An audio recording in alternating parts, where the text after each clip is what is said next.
क्या आपने कभी गौर किया है कि दुबई का नाम आते ही सबसे पहले हमारे दिमाग में क्या आता है? ऊंची ऊंची इमारतें, लग्जरी लाइफस्टाइल या फिर बड़े बड़े शॉपिंग मॉल्स। लेकिन इन सब चीजों के बीच में एक चीज हमेशा न्यूज में बनी रहती है, उसकी हाइप बनाए रखी जाती है, जो है दुबई की रियल एस्टेट मार्केट। हर जगह सुनने को मिलता है कि दुबई में इन्वेस्टमेंट कर दो, और सारे सोशल मीडिया के इन्फ्लुएंसर दुबई में इन्वेस्टमेंट करने के लिए अपनी अपनी राय दिया करते हैं। यहाँ तक कि इस वक्त जो दुबई के बहुत सारे प्रॉपर्टी के डेवलपर्स हैं, उन लोगों ने बहुत सारे सेलिब्रिटीज को हायर किया है, जिसमें विवेक ओबराय भी हैं, संजय दत्त जी भी हैं, और बहुत सारे ऐसे नाम हैं जो इस वक्त प्रॉपर्टी इन्वेस्टमेंट दुबई में करने के लिए हम सभी को बता रहे हैं कि इससे अच्छा मौका हो ही नहीं सकता। मतलब आप समझ सकते हैं कि किस तरीके से एक हाइप बनाई जा रही है इन्वेस्टमेंट को लेकर दुबई रियल एस्टेट के अंदर। इसमें कई सारे दावे किए जाते हैं कि इसमें आपको गोल्डन वीजा भी मिल जाएगा, बहुत सारे हाई रेंटल यील्ड है इसमें, और इन्वेस्टमेंट का जो रिटर्न है वो आरओआई बहुत ज्यादा है, और दुबई की मार्केट जैसे सोने की खान हो गई है। और आज इस वीडियो में हम जानेंगे दुबई रियल एस्टेट मार्केट का इतना हाइप क्यों है, क्या वाकई में इसमें इतना दम है, और सबसे जरूरी कि इसमें रिस्क कितना है। वीडियो पूरा देखिए, और लास्ट सेगमेंट में मैं आपको बताऊंगा कि ये हाइप जो है ये आपके लिए एक अपॉर्चुनिटी है या फिर बस एक दिखावे का खेल है, मार्केटिंग स्ट्रेटजी है।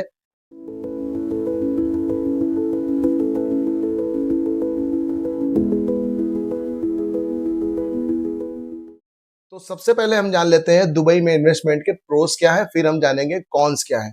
तो चलिए शुरू करते हैं। सबसे पहली और सबसे बड़ी वजह है टैक्स फ्री इन्वेस्टमेंट। दुबई में प्रॉपर्टी टैक्स नहीं है, इनकम टैक्स नहीं है, कैपिटल गेन टैक्स नहीं है।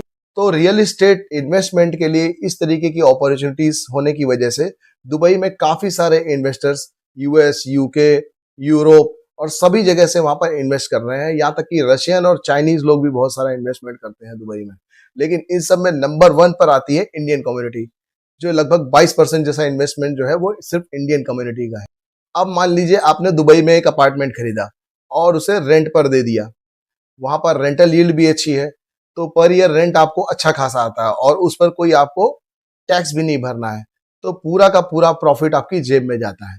इसलिए काफी अट्रैक्टिव डील बन जाती है। यही वजह है कि दुनिया भर से इन्वेस्टर दुबई के रियल एस्टेट में इन्वेस्ट करने का एक मौका ढूंढते हैं, क्योंकि पैसा वहीं सबसे प्यारा लगता है जहां पर कटौती कम से कम हो, यानी कि टैक्स कम से कम हो। अब बात करते हैं रेंटल यील्ड्स की।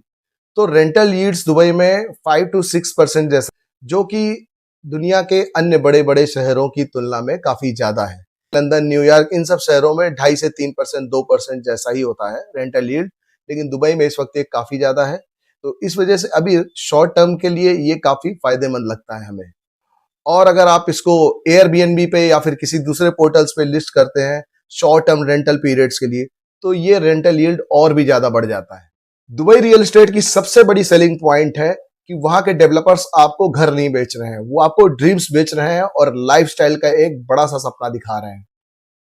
अरमानी रेसिडेंसेस, बुगाटी विलास, रिट्स कार्ल्टन अपार्टमेंट्स, इस तरीके के कुछ बड़े बड़े ब्रांड वहां पर अपना इन्वेस्टमेंट कर चुके हैं। ये सुनते ही आपको लगता है कि आप एक घर नहीं खरीद रहे, बल्कि एक लाइफस्टाइल खरीद रहे हैं। लोगों के लिए ये एक स्टेटस सिंबल है। जैसे कि आपने बोला मैं पाम जुमेरा में रहता हूं, यह सुनकर ही आपकी इमेज सामने वाले की नजरों में बदल जाती है। यही चीज लोगों में फोमो पैदा करती है, यानी फियर ऑफ मिसिंग आउट।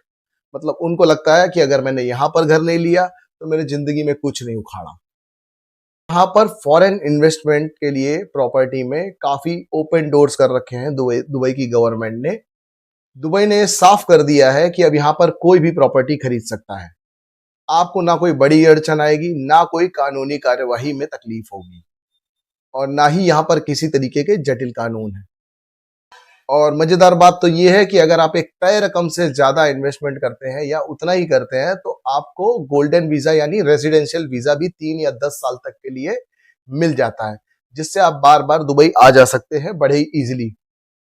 अब आप ही सोचिए, एक घर खरीदने के साथ ही साथ आपको वहां पर बिजनेस करने की परमिशन मिल जाए और एक आपका घर भी हो जाए, तो इससे बड़ा मौका और अच्छा क्या हो सकता है। यहाँ पर हर साल कोई ना कोई नया मेगा प्रोजेक्ट अनाउंस कर दिया जाता है, जिसकी वजह से इस रियल एस्टेट मार्केट की वैल्यू बनी रहती है। दुबई का हाइप सिर्फ टैक्स या फिर रिटर्न्स पर ही बेस्ड नहीं है, उसका असली जादू है मेगा प्रोजेक्ट्स और मार्केटिंग। हर साल ये लोग कोई ना कोई न्यू रिकॉर्ड तोड़ते रहते हैं, जैसे palm Jebel Ali, Dubai creek, इसके अलावा वर्ल्ड्स टॉलेस्ट रेसिडेंशियल टावर को भी अभी अनाउंस करा है इन्होंने। एमआर और डीमैक जैसे डेवलपर्स करोड़ों डॉलर्स फूंक देते हैं मार्केटिंग के ऊपर और हाइप बनाने के ऊपर। इसमें सोशल मीडिया का भी एक बहुत बड़ा रोल है, जिसमें इन्फ्लुएंसर एक बहुत बड़ा रोल प्ले करते हैं। हर दूसरा इन्फ्लुएंसर आपको इंस्टाग्राम पर यही दिखा रहा है कि दुबई में प्रॉपर्टी लीजिए, Dubai is the biggest opportunity for real estate. तो ये चीज आपके दिमाग में धीरे धीरे बैठ जाती है कि आपको भी ये लेना है, आपको भी ये लेना ही पड़ेगा। इसके अलावा आपकी अचीवमेंट या सक्सेस आप कहीं से रिप्रेजेंट नहीं कर सकते। तो अब ये थे हमारे 5 प्रोस जो दुबई में इन्वेस्टमेंट करने के लिए आपको अट्रैक्ट करते हैं। अब हम जान लेते हैं इसके कुछ कॉन्स के बारे में भी। दुबई रियल एस्टेट में स्पेक्यूलेशन और फ्लिपिंग कल्चर है। बहुत सारे इन्वेस्टर जो है वो इन्वेस्ट करते हैं ऑफ प्लान प्रॉपर्टी यानी अंडर कंस्ट्रक्शन प्रॉपर्टी में, और इसको एक्स ट्रेडिंग देखते हैं। वो जिस तरीके से स्टॉक मार्केट ट्रेडिंग में हम लो पे बाय करते हैं और हाई पे सेल करते हैं, उसी तरीके से यहाँ पर इन्वेस्टर भी करते हैं। जब भी कोई प्रोडक्ट अनाउंस होता है उसमें वो लोग निचले लेवल पर बाइंग करते हैं, और जब तक वो प्रोडक्ट बन के रेडी होता है तब तक प्राइसेस काफी हाइक हो चुके होते हैं, तो वो लोग वहां पर एग्जिट कर लेते हैं। उसके बाद वो एंड यूजर को दे दिया जाता है। लेकिन एंड यूजर के साथ प्रॉब्लम ये है कि इन इन्वेस्टर्स की इस ट्रेडिंग की वजह से थोड़ा बहुत घाटा एंड यूजर को होता है, क्योंकि वो जानबूझकर प्राइसिंग को ज्यादा मैनिपुलेट करते हैं और ज्यादा हाई करते हैं ताकि वो मैक्सिमम प्रॉफिट ले पाए इन्वेस्टमेंट पर। तो इस वजह से थोड़ा महंगे भी घर मिलते हैं दुबई के अंदर, और ये एक स्पेक्युलेटिव मार्केट है। मतलब आप प्राइस कुछ फिक्स नहीं है, कोई बेस लाइन नहीं है, लेकिन अब बस मार्केट में एक हाइप बनाकर सप्लाई डिमांड बढ़ रही है ऐसा बोल बोल के लोगों को माल बेचे जा रहे हो। तो ये बिल्कुल स्टॉक ट्रेडिंग के जैसा हो गया, buy on low sell on high. लेकिन इसमें रिस्क भी बहुत ज्यादा है। 2009 में इसी तरीके का एक क्रैश हाउसिंग मार्केट में दुबई के अंदर आया था, और 2016 में भी एक डाउनफॉल आया था। और जब जब भी हम देखते हैं किसी भी मार्केट में एक बहुत बड़ा बबल बनता है या फिर बूम आता है या हाइप बनती है, वहां पर बहुत सारे चांसेस होते हैं मार्केट क्रैश होने के या डिक्लाइन फेज में जाने के। क्योंकि बहुत सारे जब एक सही पे ओवर सप्लाई हो जाती है मार्केट, तो वहां पर लिक्विडिटी क्रंच आता ही आता है। ये एक साइकिल है और ये साइकिल हमेशा चलता रहता है। अगर किसी को इकोनॉमिक्स की रत्ती भर भी समझ है तो वो ये समझ जाता है कि जब ओवर सप्लाई होती है चीजें और डिमांड नहीं होती है मार्केट के अंदर, तो प्राइसेस क्रैश होते हैं। तो अब मेन सवाल ये उठता है कि दुबई का जो रियल एस्टेट मार्केट है वो रियलिटी है या फिर एक मार्केटिंग स्ट्रेटजी या हाइप या फिर बूम, या आप बोल सकते हो बबल, जो भी आप नाम दें, सब एक ही चीजें हैं। अब देखिए, सच ये है कि इसमें दोनों पहलू हैं, मतलब पॉइंट के दोनों साइड्स हैं, उनको आपको देखना होगा और अपने हिसाब से आपको अकॉर्डिंगली राइट डिसीजन लेना होगा। तो अगर आप दुबई में इन्वेस्टमेंट करने को सोच रहे हैं तो सबसे पहले मार्केट के हर फैक्टर के बारे में जानिए। कौन कहाँ पर डिमांड है, कहाँ पर सप्लाई है, क्या रिटर्न्स है, कितने टाइम पे रिटर्न्स है, सही एंट्री और सही एग्जिट क्या है। इन सारी चीजों, इन सारे फैक्टर्स के बारे में जानने के बाद ही आप इन्वेस्टमेंट की ओर अपना दिमाग लगाइए। क्योंकि जब भी ज्यादा हाइप बनती है तो वहां पर डरने की जरूरत होती है। जैसा कि वॉरेन बफेट भी बोल के गए हैं कि जब सब लोग खरीद रहे होते हैं तब मैं बेच रहा होता हूँ, और जब सब बेच रहे होते हैं तब मैं खरीद रहा होता हूँ। तो वो नेगेटिव चलते हैं, क्योंकि उनके पास एक लॉन्ग टर्म विजन है, वो लंबी होल्डिंग कर सकते हैं, बहुत बड़ा फंडिंग है उनके पास। तो ये सारी चीजें वो कर सकते हैं, हर छोटा बड़ा आदमी ये काम नहीं कर सकता है। आप मत करिएगा ये सब, वरना हो सकता है आपका लॉस भी हो जाए। आप जरा दोनों पहलुओं को जान लेते हैं। हाँ, ये सच है कि दुबई इस वक्त वर्ल्ड की सबसे अट्रैक्टिव इन्वेस्टमेंट डेस्टिनेशन है। टैक्स फ्री इन्वेस्टमेंट और हाई रिटर्न्स मिलते हैं। यहाँ की लग्जरी लाइफस्टाइल का कोई मुकाबला नहीं है।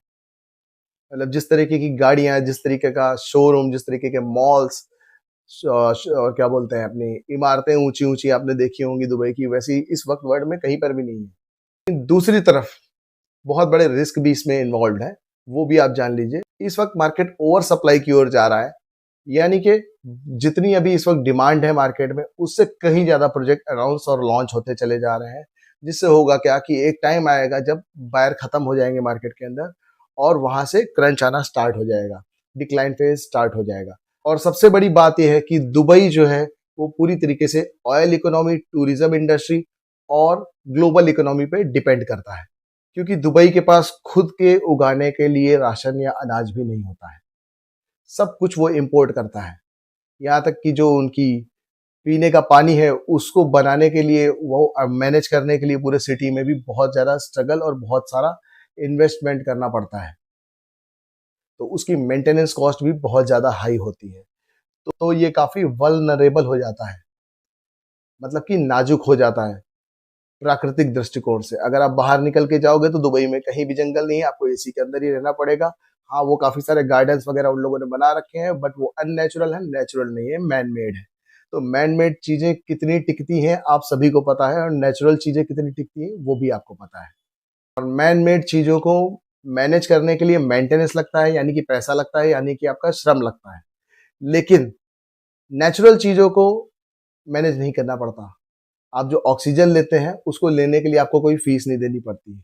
आप जो पेड़ की छाया में खड़े होते हैं या जो हवा चलती है उसके लिए कोई फीस नहीं होती है पर मंथ या फिर पर ईयर की मेंटेनेंस। वो सब कुछ फ्री है नेचर की ओर से। तो अगर आपके अंदर इस तरीके की सोच है कि आप एक मैन मेड एनवायरनमेंट में हाई पेड फीस के साथ रह सकते हैं, तो ज़रूर आप दुबई में इन्वेस्ट कर सकते हैं। आपको इन्वेस्ट करना है तो पूरी प्लानिंग बनाकर कीजिए, पूरी स्ट्रेटजी बनाकर कीजिए, कब एंट्री लेनी है, कब एग्जिट लेनी है, क्योंकि दुबई का जो रियल एस्टेट मार्केट है वो कुछ-कुछ स्टॉक मार्केट की तरह ही है। तो दोस्तों बस यही थी आज की हमारी दुबई के रियल एस्टेट की कहानी। एक तरफ लग्जरी, टैक्स फ्री इन्वेस्टमेंट और बड़े-बड़े प्रॉमिसेस, दूसरी तरफ रिस्क, उतार-चढ़ाव और ओवर सप्लाई। अब फैसला आपके हाथ में है। क्या ये हाइप आपके लिए मौका लगती है या सिर्फ एक तरीके की चमक-दमक जो दूर से ही अच्छी लगती है? तो आप हमें नीचे कमेंट करके जरूर बताइए अब कि दुबई में प्रॉपर्टी इन्वेस्टमेंट एक तरीके से हाइप है या फिर ये एक अपॉर्चुनिटी है। अगर ये वीडियो आपको अच्छा लगा हो तो नीचे कमेंट में लिख दीजिएगा। लाइक, शेयर और सब्सक्राइब करना मत भूलिएगा। और हाँ, इसी तरीके के वीडियो हम लाते रहेंगे प्रॉपर्टी और इन्वेस्टमेंट से रिलेटेड। तो जुड़े रहिएगा हमारे साथ और मिलते हैं आपसे नेक्स्ट वीडियो में।